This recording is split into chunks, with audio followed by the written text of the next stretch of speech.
जय हिंद दोस्तों। जैसा कि आज हम लोग रमेश सिंह का बुक को जो एनालिसिस कर रहे हैं, तो आज हम लोग देखेंगे कि अर्थशास्त्र के अनुसार से मिश्रण अर्थव्यवस्था क्या था, और आज हम लोग देखेंगे कि मंदी किस प्रकार के आया गया था, यानी मंदी का अर्थ क्या होता है और बेरोजगारी किस प्रकार के था। आर्थिक सुधार को भी हम लोग देखेंगे इस वीडियो के अंतर्गत में। तो जैसा कि आप जान रहे हैं कि अर्थशास्त्र मिश्रण क्या है, तो देखिए आज हमें देखना है कि वैश्विक आर्थिक मंदी कब आई थी। यानी आपसे पूछा जाएगा कि वैश्विक आर्थिक मंदी कब आया था, तो 1929 में आया था।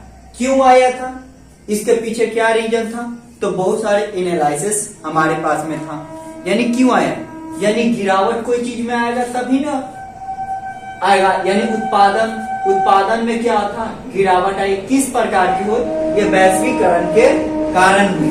तो आप समझिए कि युवा जो हमारे युवा लोग हैं, बेरोजगारी का अर्थ क्या था, अधिक श्रम का मतलब कुछ अधिक खट रहे हैं, उपलब्ध भी हो रहा है, समझ पा रहे हैं, यानी श्रम तो दे रहे हैं लेकिन वेतन के साथ साथ उत्पादन बढ़ना चाहिए था। यानी वेतन के साथ साथ उत्पादन भी तो बढ़ना चाहिए था, लेकिन ऐसा तो हुआ नहीं। ये कब आर्थिक मंदी कब 1929 में आई थी। तो उन कंडीशन में यानी जैसे जैसे आपका वेतन बढ़ेगा उस तरह से आपका उत्पादन भी तो बढ़ना चाहिए। मान के चलिए कि जिस तरह से हो गया, मांग रहेगा तब ना आपूर्ति होगा, मांगे नहीं था तो उस समय में क्या वेतन तो बढ़ रहा था लेकिन मांग घट गया। कब, 1929 में। और मंदी के कारण क्या होगा, मांग कम होगा। देखते हैं, मांग कम हो जाएगा। कोविड-19 में क्या हुआ था, मांग कम हो गया था, फिर उत्पादन भी कम होगा। जहां मांग कम होगा, जहां उत्पादन कम होगा। मान के चलिए कि आप दूध के फैक्ट्री लगाए तो मांग आपका कम होगा, तब फिर उत्पादन कम करेगा ना। जैसे समोसा की दुकान आप लगाए थे तो समोसा में क्या होता है कि एक दिन आपका समोसा कुछ होता है, मांग कम रहता है, तो अगले दिन उत्पादन उसको कुछ करते हैं, कम करते हैं। किस लिए, ताकि मेरा बजट बच सके।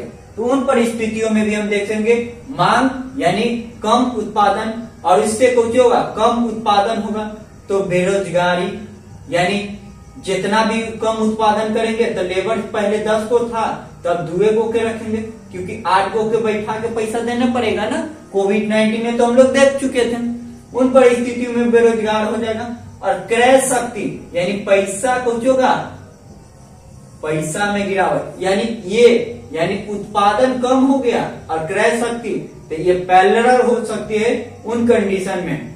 देखिए फिर और हमें देखना है कि मांग का मतलब क्या होगा कि मांग रहना चाहिए। कोई भी बाजार में अगर मांग ही नहीं रहेगा तो उत्पादन क्यों करेंगे। अगर मान के चलिए मांग, उद्योग, रोजगार, क्रय शक्ति होना चाहिए, यानी क्रय शक्ति। और देखिए राज्य की भूमिका क्या होती है कि टैक्स पर कम लगाए।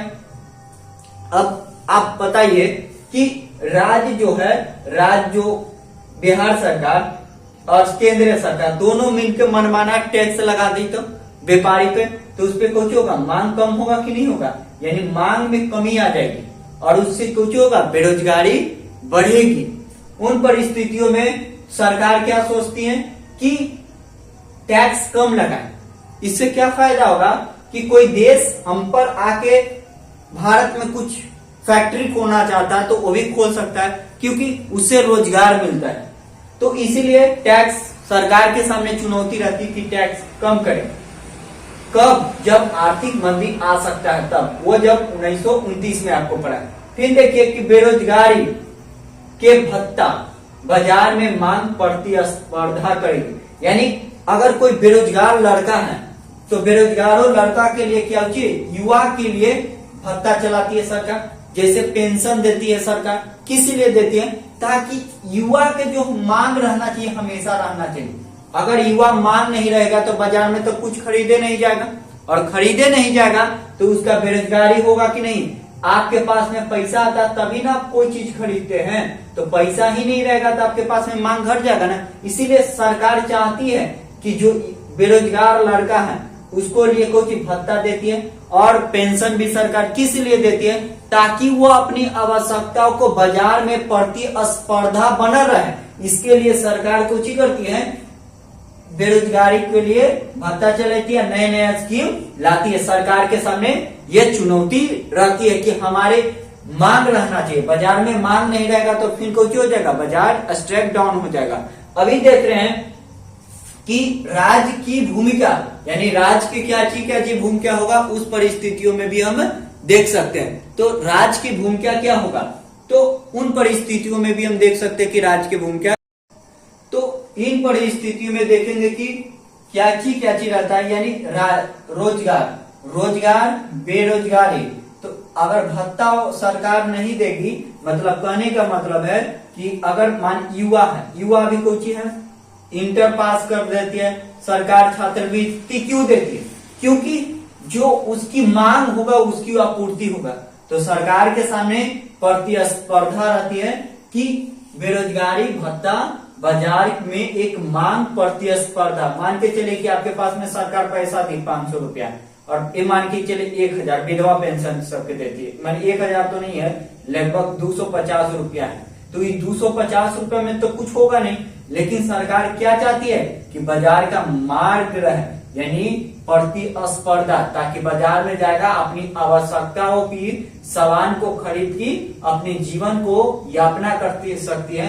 इसीलिए हमारे पास में सरकार इस योजना को चलाती है, और सरकार के सामने चुनौती भी रहती है। जैसे राज्य की भूमिका में समष्टि निर्माण होगा, माने गांव को छोटी सी कनेक्टिविटी को जोड़ना है, यानी हमारे पास में ये भी है, तो उनको अलग अलग दिशा में अलग अलग संज्ञान ली जा सकती है। तो उन परिस्थितियों में भी समझेंगे, और इसको लिए हमें राज्य की भूमिका। अब राज्य क्या मतलब, जो भी देश में क्या होगा, मान के चलिए कि अगर सरकार में यहाँ पर में कोई खरीद नहीं रहे, तो उसके बदले में सरकार खरीदती है ना, सब्सिडी क्यों देती थी सरकार, इसीलिए न देती थी ताकि कोई, आप देखिएगा यूरिया पर जो होगा, तो यूरिया क्यों इतना सस्ता मिलती है बिहार में या भारत में, क्योंकि सब्सिडी कौन दे रही है, सरकार दे रही है। इससे क्या होगा, बाजार में मांग बढ़ रहेगी। अगर मान के चले कि यूरिया का दाम बढ़ा दिया जाएगा, तो उन परिस्थितियों में कोई किसान खरीद पाएंगे नहीं। इसीलिए सरकार के सामने चुनौती रहती है कि किसानों भाई भी इस मुहिम में भी सरकार उसके लिए पैसा देती है, समझता है। तो औपचारिक रूप से जो फ्रांस ने राष्ट्रीय नियोजन देश सबसे पहला बनेगा, यानी अर्थव्यवस्था से सबसे पहला कौन देश था, फ्रांस। तो आपसे पूछा जा सकता है कि किन किन परिस्थितियों फ्रांस हुआ था और इन कंडीशन में। तो अगर वीडियो अच्छा लगता है तो लाइक शेयर करेंगे, अगर वीडियो में कुछ कमियां पाया जाता है तो कमेंट के द्वारा हमें बताएंगे। जय हिंद दोस्तों।